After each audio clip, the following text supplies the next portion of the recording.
Did I ever tell you how I found out my new daughter-in-law planned to lock me away from my beach house? I'm Maggie Cooper, 63, widowed, and until that night, the proud mother of the groom, standing behind a marble pillar at the Riverside Country Club's grand ballroom. Crystal chandeliers glittered above, casting warm light on white roses and 200 guests. My son David, sharp in his navy tuxedo, dancing with Jessica, his blonde, 28-year-old bride whose smile could charm a snake. I should have been toasting their future, but instead, I overheard her whispering to her maid of honor, champagne flute in hand, 6 months, maybe a year. Document everything, forgetfulness, confusion. We'll have her evaluated and the beach house is ours. My blood froze. That beach house where my late husband Robert proposed 45 years ago, where David learned to surf, was my heart's anchor. Jessica's laugh, cold, calculated, cut through the music. She waved at me across the room, that perfect smile plastered on, and I waved back because that's what mothers do at weddings.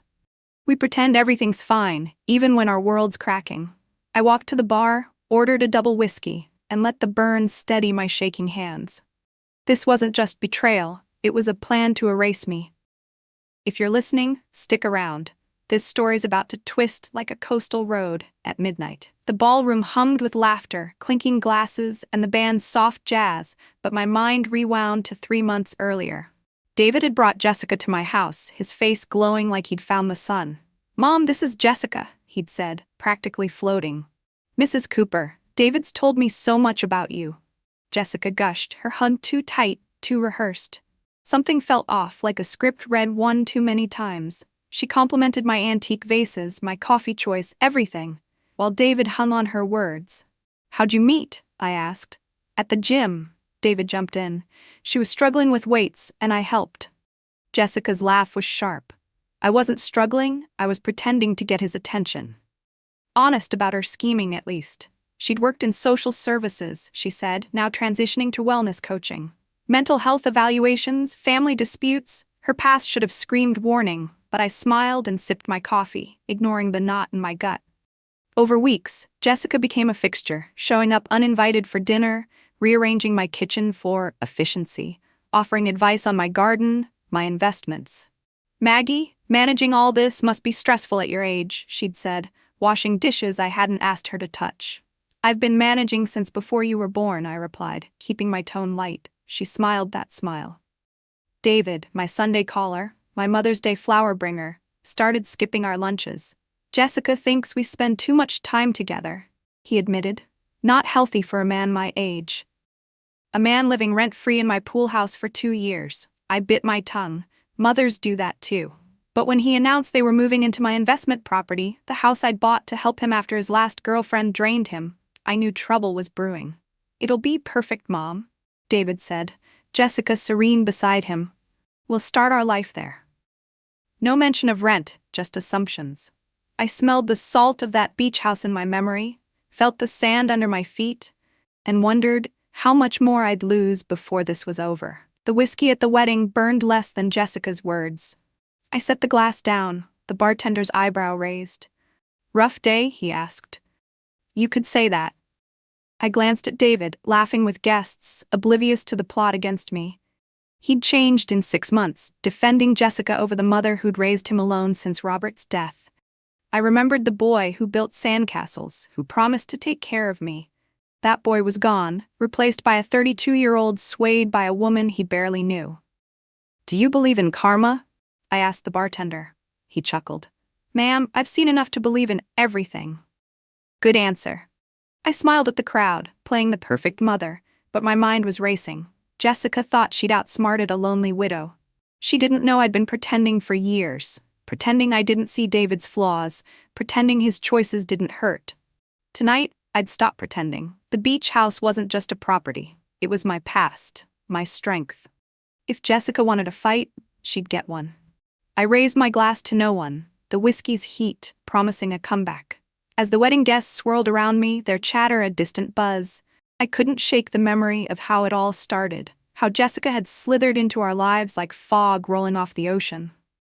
It was a crisp spring evening when David pulled up in his old Honda, Jessica stepping out beside him with the grace of someone who'd practiced every move. My living room, with its cozy armchairs and the faint scent of Robert's old pipe tobacco still lingering in the curtains, felt suddenly too small for the three of us. David beamed as he made the introductions, his hand on her back like she was a prize he'd won. Jessica's eyes scanned the room quickly, taking inventory, I realized later, before locking onto mine with that polished warmth. Her perfume was subtle, floral, and expensive, the kind that whispers rather than shouts. We sat down and she launched into compliments, praising the way I'd arranged the family photos on the mantel, the subtle patterns in my throw pillows. It was flattering at first, but too much, like butter spread thick to hide stale bread. David jumped in to tell their meet-cute story again, his voice eager, almost protective. But Jessica corrected him with a playful nudge, admitting she'd faked her struggle at the gym to catch his eye. I laughed along, but inside, alarms flickered, calculating she'd called it herself. When I asked about her work, she leaned forward, elbows on her knees, explaining her background in social services. I helped families through tough times, navigating evaluations and support systems, she said, her tone earnest. Now I'm shifting to wellness coaching, empowering people to live their best lives. It sounded noble, but the way she said evaluations stuck with me, a word that carried weight, like a key to locked doors. David nodded vigorously, as if her every syllable was gospel. I offered more coffee, watching how she stirred in sugar with precise swirls, no spills, no mess. Everything about her was controlled, from her neatly manicured nails to the way she mirrored my posture, building rapport like a textbook. In the days that followed, Jessica didn't just visit, she invaded, turning up with takeout or flowers, always with that smile that seemed to say she belonged. One evening, she arrived unannounced while I was pruning roses in the garden, the earthy smell of soil on my hands. "Maggie, your yard is lovely, but have you considered raised beds? Easier on the knees as we get older." Her concern felt laced with something sharper, a subtle dig at my age. I straightened up, wiping dirt from my gloves, and thanked her politely, but my mind raced. Who was she to rearrange my routines? David started deferring to her on everything, from what wine to pair with dinner to opinions on current events. Our Sunday calls grew shorter. He'd mentioned Jessica's ideas about healthy boundaries, how too much family time could stifle independence. Independence from the son who'd relied on me for stability after his father's passing, after his string of bad jobs and worse relationships. The shift in David was the hardest to swallow. My boy, who'd once helped me sort through Robert's clothes after the funeral, tears streaming as we packed boxes, now seemed distant, his laughter forced when we talked alone. Jessica suggested changes to my kitchen during one dinner, moving spices to optimize flow, her hands fluttering like birds as she demonstrated. I let her because arguing felt petty, but each adjustment chipped at my sense of home. Finances came up next. David had never cared about my investments before, but suddenly, with Jessica's prompting, he offered to help lighten the load. "Mom, Jessica's right, markets are volatile these days. Let me take a look." I declined, feeling the whiskey from the wedding bar echo in my throat, a reminder of burns to come. She worried about me being alone in this big house, she said, like solitude was a curse, rather than the peace I'd earned. 2 weeks after that first meeting, David announced they were engaged. No ring yet, but plans bubbling like champagne. Jessica showed me sketches of dresses on her phone, her excitement infectious. But I caught her glancing at the beach house photo on my wall, the one with Robert and young David building sandcastles. "That place looks magical," she murmured. "David deserves spots like that for our future family." Deserves? The word hung heavy. They moved into my Maple Street house soon after, the investment property I'd let David use temporarily. Jessica redecorated immediately, tossing out sturdy old furniture for sleek modern pieces that screamed expense. Utilities bills shifted to them in theory, but payments never materialized. When I mentioned it, Jessica answered David's phone once, her voice smooth as silk. "We've been swamped with moving costs, Maggie. Next month, promise." But next month brought a new BMW in the driveway, gleaming under the sun, David's Honda traded away. I drove by one afternoon, the salt air from nearby waves mixing with my rising anger, and confronted him that evening. "Nice car," I said. He stammered, explaining Jessica needed it for her coaching business. "We got a deal, Mom. And about the mortgage, We're working up to it. The wedding reception faded back into focus as I nursed my drink, the ice clinking softly. Jessica danced with David, her hand on his shoulder, possessive. I'd swallowed so much, the unsolicited advice, the gradual erosion of my bond with my son, the way she'd positioned herself as the family fixer. But overhearing her plan crystallized it. This wasn't just intrusion, it was conquest. The beach house, with its creaking porch and ocean views that had soothed my widow's grief, wasn't hers to claim. I set my glass down, the bartender's knowing nod lingering. Karma, he'd said. Maybe it was time I helped it along. Mothers pretend, yes, but we also protect. And as the night wore on, with toasts and cake cutting, I began plotting my own moves, quiet as the tide pulling back before a wave. The reception's lights dimmed as the band played a slow tune, couples swaying like waves on the shore, but my thoughts crashed back to the mounting storms at home. Jessica's influence grew like ivy, wrapping around David, until he barely resembled the son I'd known. She'd started with small things, suggesting he skip our monthly lunches because he needed space to grow, but soon it escalated to outright control. One afternoon, I found her in my kitchen again, reorganizing my pantry while David watched approvingly. The smell of fresh herbs from my garden wafted in, mixing with her perfume, creating a cloying atmosphere that made me uneasy. "Maggie, I noticed your labels are faded. I brought some new ones," she said, her voice sweet as honey but sticky with intent. I thanked her, but inside, I seethed. This was my space, my routines built over decades. David chimed in, "Jess is great at this stuff, Mom. She's helping us all be more efficient." Us. Like they were already a unit, and I was the outsider. The move to Maple Street sealed it. The house, with its sunny backyard and proximity to the beach, had been my smart investment, a place for David to regroup after his financial setbacks. But Jessica loved it instantly, her eyes lighting up at the modern kitchen and spacious rooms. They packed up quickly, David excited about building our life, while Jessica directed the movers like a conductor. Once settled, changes came fast. Walls repainted in neutral tones, old rugs replaced with minimalist ones that echoed coldly underfoot. I visited once, the air smelling of new paint and something sharper. Ambition, maybe. Bills for utilities arrived at my door initially, but then stopped. When I inquired, David brushed it off. "We're getting on our feet, Mom. Jessica's business is just starting." Her wellness coaching, vague and investor-funded, seemed more like an excuse than a career. Meanwhile, David's part-time consulting gigs barely covered his coffee habit, yet there's the new BMW, its leather seats still creaking fresh. Confrontations built slowly, like pressure in a storm cloud. I called about the mortgage one evening, the phone ringing against the backdrop of ocean sounds from my open window. Jessica answered again, her tone apologetic but firm. "Maggie's been a bit tight with wedding costs in my startup. Can we push payments to next month?" We, as if I owed them leniency. I agreed, biting back words, but drove by the next day and saw David's truck upgraded too, shiny and unnecessary. "How do you afford that?" I asked him later, my voice steady despite the hurt. He shifted uncomfortably. "Jess needed reliable transport and I traded up. It's an investment in our future. Built on my past sacrifices." He accused me of being controlling, echoing Jessica's words. "She says you're using money to hold us back, not healthy family dynamics." I felt the sting, remembering nights I'd worked extra shifts after Robert died to keep us afloat, David asleep in his room while I balanced books by lamplight. The worst was watching David's transformation deepen. The boy who'd clung to me during thunderstorms, who'd helped plant tulips in the garden each spring, now screened calls and avoided eye contact.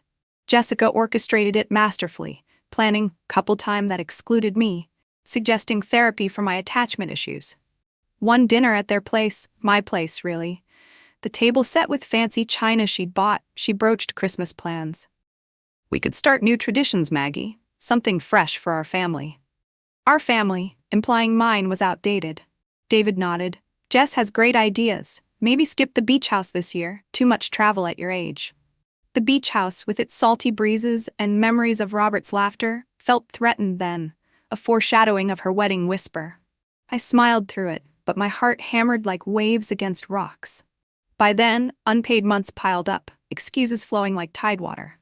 Jessica's business lunches, David's networking events, all on credit cards I'd once helped pay off. I researched quietly one night, the glow of my computer screen illuminating my determined face, learning more about social services manipulations. Red flags waved furiously, her past in evaluating vulnerable families, spotting weaknesses to exploit. David called less, his voice strained when he did. "Mom, Jess thinks you're stressing me out with all the money talk." Stressing him, the one living free, while I covered taxes and maintenance. The wedding approached amid this tension. Invitations sent, dresses fitted, but the undercurrent pulled stronger. Jessica's maid of honor visits increased, their giggles from the living room, carrying hints of plans I wasn't privy to. Back at the reception, I watched them cut the cake. Jessica feeding David a bite with theatrical affection, guests applauding. The sweetness turned bitter in my mouth. I'd enabled this, swallowing pride to keep peace, but no more. The beach house wasn't just bricks and mortar, it was my legacy, hard-earned. Jessica saw me as an obstacle, old and alone, but she underestimated the fire in a mother's resolve. As the night wound down, toasts ringing out, I slipped away to the balcony, the cool night air carrying sea scents even here. Karma might exist, but I wouldn't wait for it. Tomorrow, I'd act, lawyer first, then deeper digs into her past. Mothers protect their own, even from themselves. The pillar I'd hidden behind felt symbolic now, solid, unyielding. Time to stand tall. The morning after the wedding dawned gray and heavy, like the weight of secrets I'd carried through the night, but clarity cut through like sunlight piercing clouds. I tossed in bed, replaying Jessica's whispered scheme, the beach house's value flashing in my mind, over $2 million, a nest egg from years of careful saving after Robert's passing. Enough was enough, pretending had its limits. By Tuesday, I sat in Thomas Hartwell's office, the leather chair creaking under me, the scent of old books and polished wood grounding my resolve. Thomas, our family lawyer for 15 years, adjusted his glasses, his face etched with concern. "Margaret, are you certain about this?" he'd asked, pen hovering over his notepad. "Both properties?" I nodded, feeling the cool air from his window fan brush my skin. "The Maple Street house and the beach house in Monterey, liquidate them discreetly, quickly." "I'm 63, Thomas, time to simplify." But it was more than that. It was survival. Jessica's laugh echoed in my ears, her plan to document my confusion and steal what was mine. Thomas leaned back, the chair sighing with him. "These are significant assets. The beach house alone." I cut him off gently. "Which is why I want them sold properly. Price them to move fast, clean transactions within 60 days. He made notes, his handwriting neat and deliberate. Legally, everything was in my name, no need for David's approval. But family implications? I thought of David's fallen face when he'd ask for money, Jessica's serene smile beside him. "What do you think about people who bite the hand that feeds them?" I asked. Thomas smiled faintly. "They shouldn't be surprised when the feeding stops." Exactly. The proceeds would go to a new account. Separate bank, fresh start, untouchable. As I left his office, the city bustle outside felt invigorating, horns honking like applause for my first real step. Not helpless, not anymore. Jessica saw me as frail, but I'd been building strength in silence, like roots under soil. The decision didn't come lightly. It brewed over weeks of smaller hurts. Remembering David's call about the cars, his defensiveness, "Jessica thinks you're controlling," had been the tipping point. I'd driven home that night, the dashboard lights casting shadows on my face, tears blurring the road. But crying solved nothing. Action did. I researched Jessica online first. Late into the night with herbal tea steaming beside my laptop, the screen's glow reflecting my determined eyes. Her social media painted a perfect picture. Yoga poses, motivational quotes, but digging deeper revealed gaps. Abrupt job changes, vague references to past challenges. Social services, she'd said, mental health evaluations. Red flags waved like storm signals. That's when I asked Thomas for more. Jessica Morrison, 28, background check. Employment, legal issues, everything. Maternal instinct, he'd quipped. Precisely. By the next week, preliminary files arrived, hinting at shadows, allegations from old jobs, nothing concrete yet, but enough to fuel my fire. Selling the properties hurt, especially the beach house. Mornings there, coffee on the deck with waves crashing below, had been my solace after Robert. David as a boy, running through surf with his board, laughter mixing with seagull cries, that was irreplaceable. But keeping it meant risking everything to Jessica's grasp. Thomas handled the listings quietly, no fanfare. Buyers lined up fast in that market. I imagined Jessica's face when she'd learn, her perfect composure cracking like thin ice. Meanwhile, wedding preparations had ramped up, Jessica sending texts about traditions she'd tweak, always with that underlying push for control. David mentioned honeymoon plans at the beach house once. I changed the subject, heart aching. But empowerment surged through me now, a warmth like whiskey on a cold night. I'd stopped reacting, started strategizing. Chess, not checkers. A month later, the call came on that Thursday morning in October. David's voice pitched high with panic, pulling me from coffee at my kitchen table.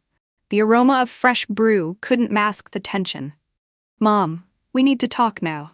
I drove to Maple Street slowly, savoring the last visit as owner, the autumn leaves crunching under tires like old bones. His truck gleamed in the drive, disheveled hair and wrinkled shirt greeting me at the door.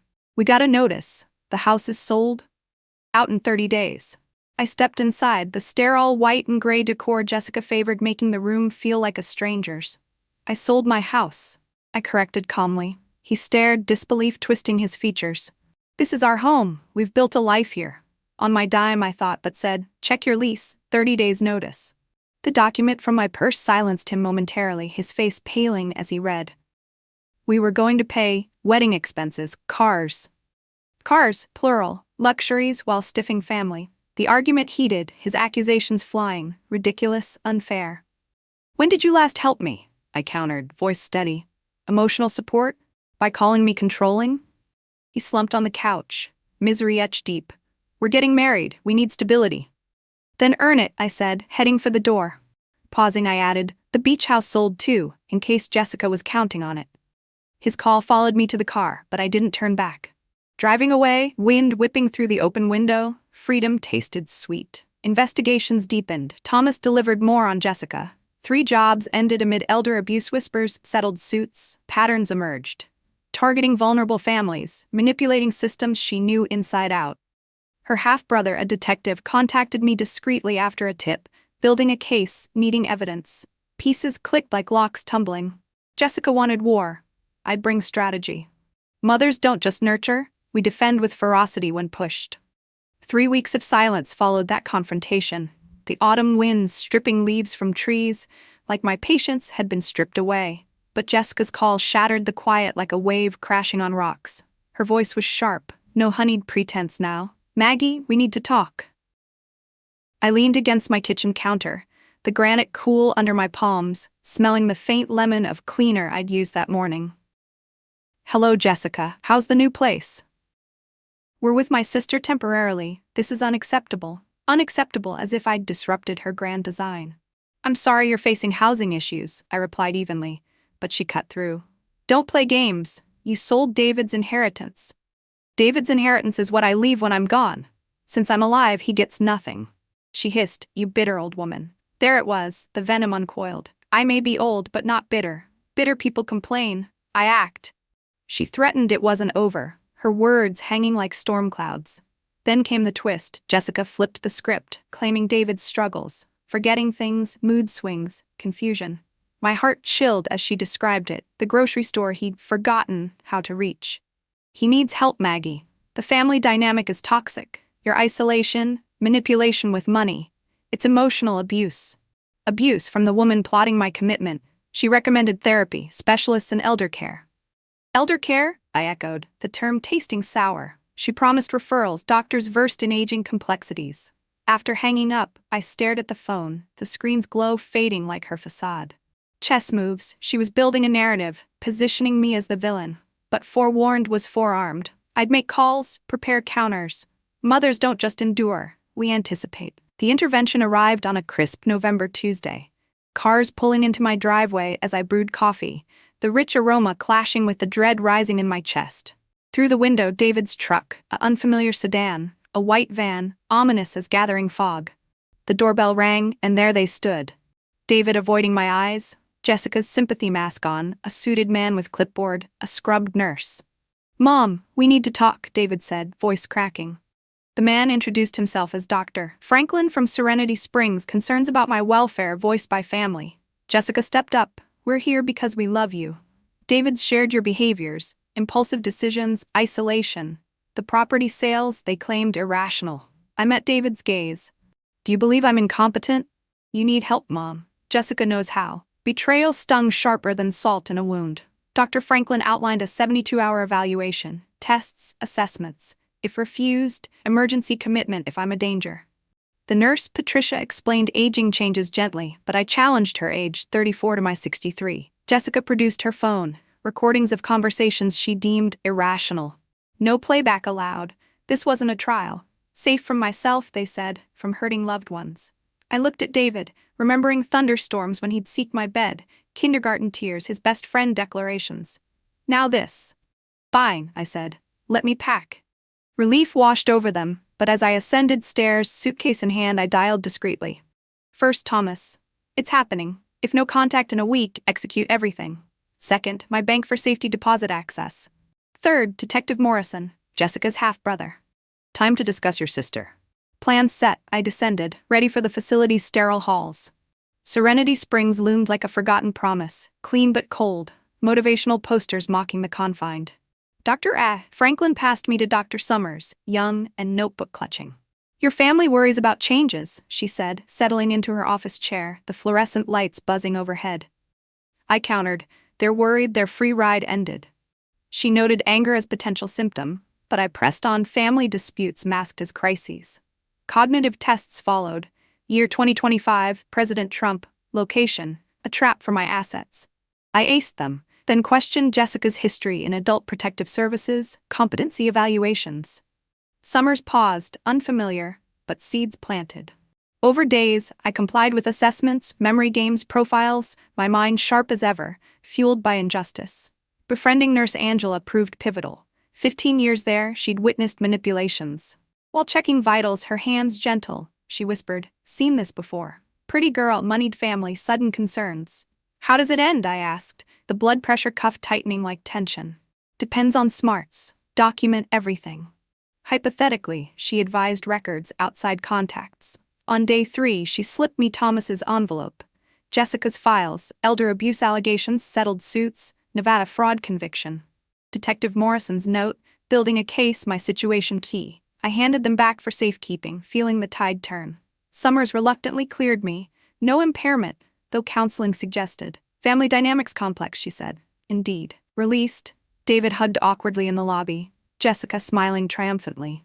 In the truck, she preached communication, suggesting dinner to start fresh. Come at 7, I invited, waving from my porch as they left.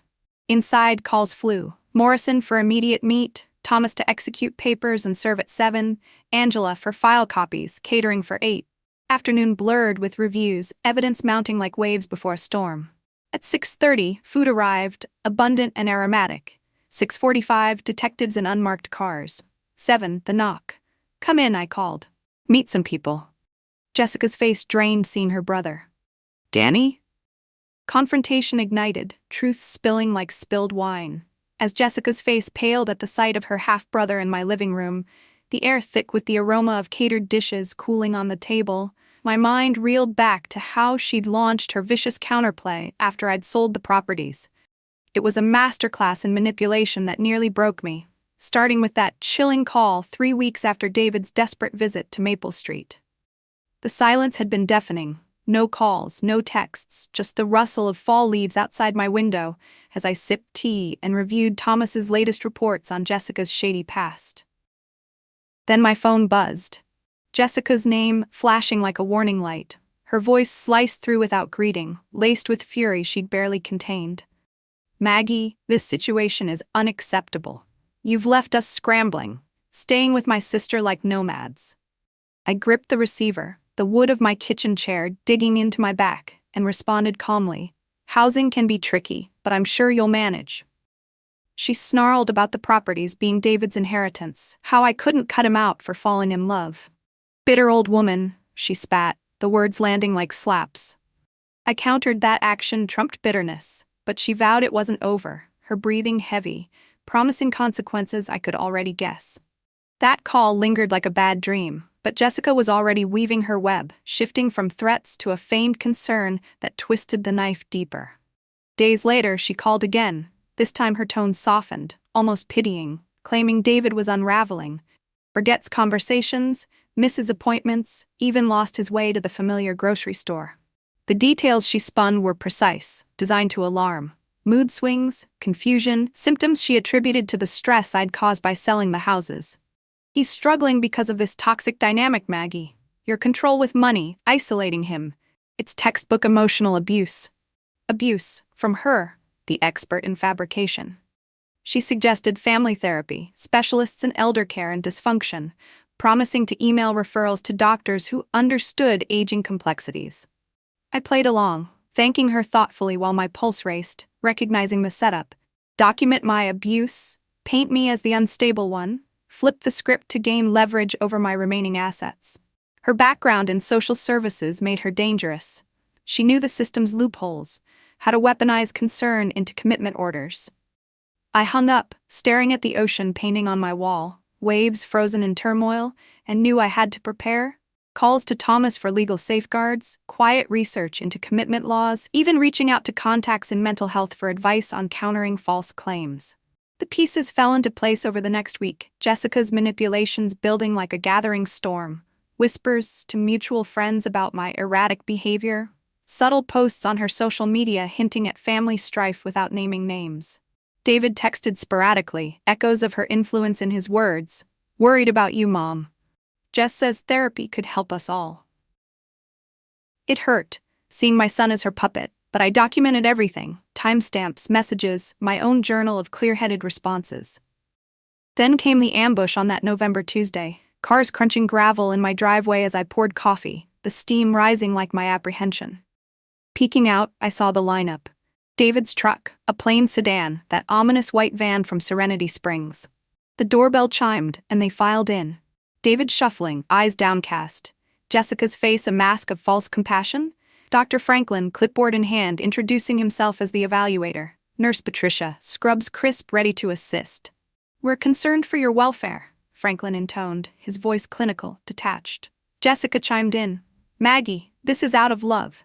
The impulsive sales, cutting off family, it's not like you. They laid out the narrative Jessica had crafted. My forgetfulness, fabricated. Confusion, from arguments they'd provoked. Inappropriate decisions, like liquidating assets without reason. David mumbled agreement, his voice cracking. It's not rational, Mom. Leaving us homeless. Homeless, on properties I'd owned outright. Jessica flashed her phone, claiming recordings of my irrational rants, refusing playback because this isn't a trial. Franklin proposed the 72-hour hold, tests to ensure I wasn't a danger to myself or others. Refusal could lead to court-ordered commitment. Patricia patronized about aging unrecognized, but I fired back, questioning her youth against my experience. The air grew tense, the scent of my cooling coffee mixing with their colognes and starched uniforms, a surreal invasion of my home. David pleaded, please, Mom, for us, for them, always. But in that moment, I saw the endgame. Commit me, contest my competency, seize control. I weighed options quickly. The fight here might escalate, but compliance let me gather ammo inside. Fine, I'll pack a bag, I said, their relief palpable as I climbed the stairs. Alone, heart pounding, I made those crucial calls. Thomas to activate contingencies, the bank for urgent access, Detective Morrison to prime our talk. Suitcase zipped, I descended, stepping into the van with chin high, the facility's name on the side mocking Serenity. As we drove away, my house shrinking in the rear view, Jessica's satisfied glance met mine. She thought she'd won. But mothers like me, forged in loss and resilience, play the long game. The counterplay was hers, but the checkmate would be mine. Snapping back to the present with Detective Morrison standing firm in my living room, officers flanking him, Jessica's eyes darted like a trapped animal's. The food's savory smells now seemed ironic. A feast for revelations. David looked bewildered. Mom, who are these people? It was time to unravel her web completely. The shock on Jessica's face lingered like a bad aftertaste as Detective Morrison began outlining her crimes. But my thoughts drifted back to those tense days at Serenity Springs, where the institutional air smelled of disinfectant and false hope, and I'd turned captivity into calculation. The facility's walls were painted a soothing beige, but nothing soothed the fire in my belly as Dr. Bratt Summers conducted her evaluations in a small office cluttered with psychology texts and a wilting plant on the windowsill. She started with basics, her pen scratching notes as she asked about my relationship with David. "Which version?" I replied, my voice steady despite the fluorescent hum overhead. "The son I raised single-handedly after his father's death, or the stranger manipulated into this farce?" She jotted anger as a possible symptom, suggesting it could indicate cognitive decline in someone my age. Age again, like a weapon. But I pressed, describing how Jessica had isolated David, turned him against me, all while eyeing my properties like a hawk spots prey.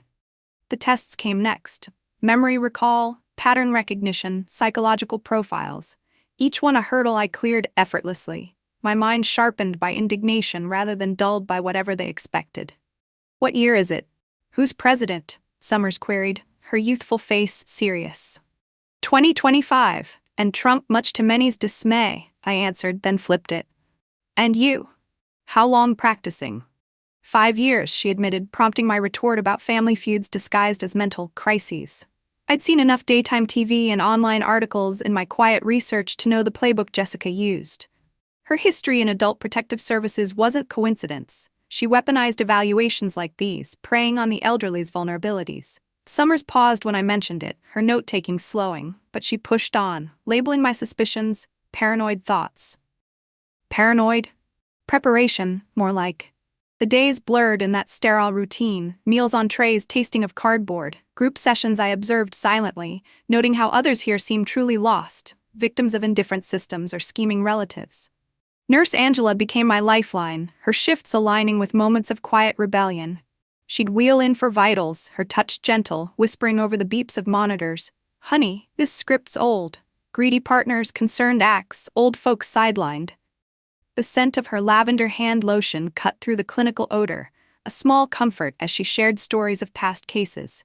Widows medicated into silence, estates redistributed while they stared at walls. How to beat it? I murmured one evening, the sunset filtering through barred windows like mocking freedom. Document relentlessly, records, interactions, outsiders informed. Hypothetically, she added with a wink, slipping me forms for medical file requests. I filled them out that night, my pen flying under the dim bedside lamp, detailing every test, every condescension. Angela promised to process them discreetly, her eyes twinkling with shared defiance.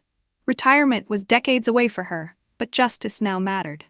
On the third day, as rain pattered against the roof like impatient fingers, Angela delivered the manila envelope from Thomas, sealed, urgent. Inside, the damning dossier. Jessica's employment trail of terminations amid elder abuse claims, 2 civil suits hushed with payouts, that Nevada fraud conviction for bilking a pensioner. Pages rustled in my hands, each one a weapon forged from truth. Detective Morrison's note stood out, handwritten and resolute. "Jessica's my half-sister. I've tracked her schemes across states. Your evidence could seal the case. Call when free." I absorbed it all, heart racing, then passed the envelope back to Angela for safekeeping. "Tomorrow," I said. "I'll need them then." She nodded, pocketing it with a smile. Funny how competency appears when facts do. That afternoon, more assessments, logic puzzles I solved swiftly, drawing on years of crossword habits and financial savvy.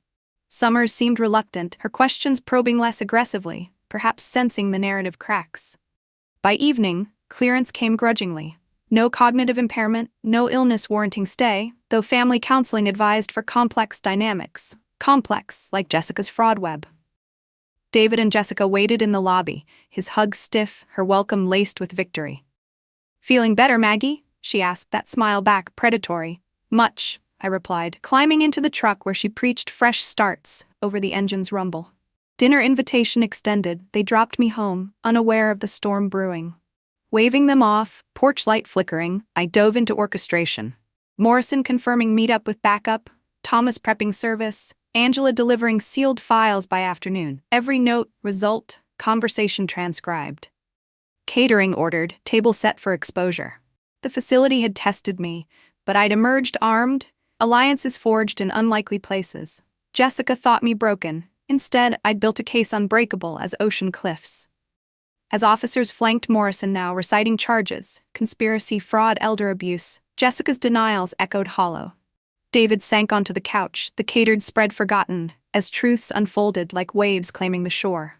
The end was near, but healing would follow. Jessica's eyes widened, her perfect composure shattering as Detective Morrison, her half-brother, stood in my living room, his voice steady, reading her rights. Conspiracy to commit fraud, falsifying medical documentation, elder abuse, each charge a hammer strike to her carefully built facade. The savory aroma of the catered dinner wafted from the table, untouched, as David slumped on the couch, his face pale, hands trembling in his lap. "Danny, what are you doing here?" Jessica stammered, her voice cracking for the first time I'd ever heard. "My job, Jess," Morrison replied, his tone cold but professional, as officers flanked him, badges glinting under my chandelier's soft glow. I stood by the fireplace, the warmth of its embers grounding me, the crackle a quiet counterpoint to the tension. "Mrs. Cooper, would you like to explain, or should I?" Morrison asked. I stepped forward, meeting David's bewildered gaze. "I'll handle it. David, Jessica's done this before, 3 times we know of. She targets men with wealthy families, isolates them, then stages mental health crises to seize assets." David's mouth opened, then closed, his eyes darting to Jessica. "That's ridiculous," he said, but doubt crept into his voice like a tide turning. Morrison took over, his words sharp as he detailed her history. Jessica Morrison, also known as Jessica Wells and Jessica Martinez, convicted in Nevada for defrauding an 80-year-old's pension. Margaret Thornfield in Arizona, committed at 83, died in a facility after signing over her estate. Harold Brennan in Colorado, still institutionalized after 2 years, isolated by his son's fiancée, Jessica. Papers from Thomas's envelope lay on the coffee table, evidence of her trail. Employment terminations, hushed lawsuits, a pattern of predation. I pointed to the ring on her finger, gleaming like a trophy. "That belonged to Margaret Thornfield, didn't it? You kept it." Jessica's hand twitched, covering the ring. "You don't understand, these people were neglected. I was helping them." "By stealing their savings?" I countered. "Ensuring they died alone?" David stood, his voice breaking. "You targeted me. Our whole relationship, you planned this." Jessica reached for him, desperate. "David, I love you. Your mother's poisoning you against me." But Morrison interjected. "We found files on the Coopers, financial records, property deeds, your father's obituary. Before you met David, you knew the stakes." David's gaze locked on the ring, then her face, betrayal sinking in. "How long, Jessica?" she faltered. "It's complicated." But he cut her off, stepping back. As officers cuffed her, she glared at me, venomous. "You think you've won? You've ruined his life to prove you're smarter." I met her eyes calmly. "I've saved his life and mine." Her protests faded as they led her to the squad car, the door slamming like a final note. David turned to me, tears streaking his face. "Mom, I'm so sorry." The room felt heavy, the untouched food a mockery of the fresh start Jessica had suggested. I sat beside him, the couch's fabric soft under my hands, and sighed. "I know, sweetheart. How can you forgive me?" he whispered. I thought of the boy who'd clung to me during storms, who'd promised to care for his mama, now lost in his own regrets. "I forgave you the moment you saw the truth, but forgiveness doesn't erase the hurt. We almost lost everything, not just money, us." He nodded, wiping his eyes. "She made me believe you were the problem." "That's what people like her do," I said softly. "They're good at it." We sat in silence, the weight of rebuilding ahead, but for the first time in months, honesty hung between us. Fragile but real.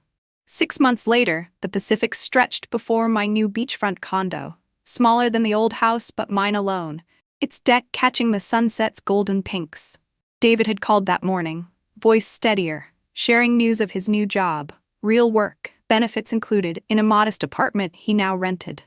Therapy was helping, he said, and he was paying off Jessica's credit card debts, slowly reclaiming his life. Our monthly dinners were awkward at first, stilted conversations over pasta, but they grew easier. Trust rebuilding like sandcastles after a wave. Jessica's sentencing came swiftly. 5 years in federal prison, restitution ordered for victims like Harold Brennan, now reunited with his family. Detective Morrison called it a partial victory. Plea deals softened justice, but it was justice nonetheless. My phone buzzed one evening with a text from Sarah Chen, another woman seeking help against a predatory stepmother. "Can we meet?" she asked. I typed back, "Of course," already planning our talk. The sun dipped low, painting the horizon in soft hues, and I raised my wine glass in a silent toast. To mothers who learn love isn't enabling, to children finding their way home, to endings that birth beginnings. Tomorrow, I'd meet Sarah, strategize to protect her father. Next week, David and I would share another dinner, each one a step toward healing. Tonight, I sat in peace, the ocean's rhythm echoing my own, steady, unyielding, free. As the waves whispered against the shore, I leaned back on my deck, the condo's quiet wrapping around me like a shawl. The fight with Jessica, her schemes exposed, felt distant now. A storm weathered. David's rebuilding, his job, his apartment, our tentative dinners, carries hope, though scars remain. Each meal, we talk a little longer, laugh a little easier, like tides smoothing jagged rocks. Jessica's 5 years in prison, her victim's restitution, offer closure. Though Harold Brennan's release feels like the real win, his family's embrace a quiet triumph. Sarah Chen's call lingers, her plea to save her father pulling me back to purpose, a reminder that my story isn't singular. The ocean stretches endless, its colors softening as night creeps in, mirroring the calm I've carved from chaos.